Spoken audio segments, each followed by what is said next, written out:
hello छोरी ओ पढ्दै गरे मान्छे खोइ त पढिसकेको ल न खोइ त नि के लेख्यो यो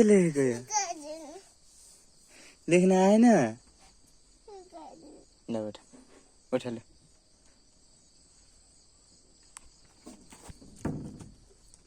लेखन बसन आउँदैन यहाँ बस न यहाँ बसेपछि पो आउँछ त नभए कसरी आउँछ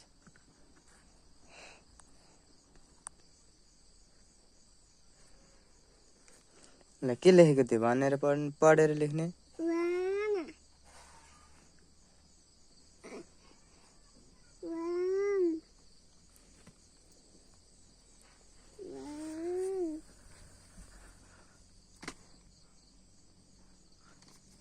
ल लेख न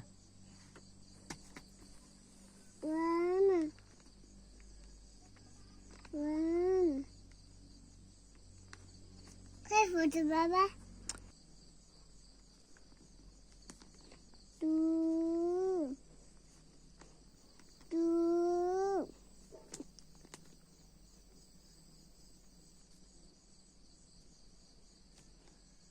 के लेख्यो फेरि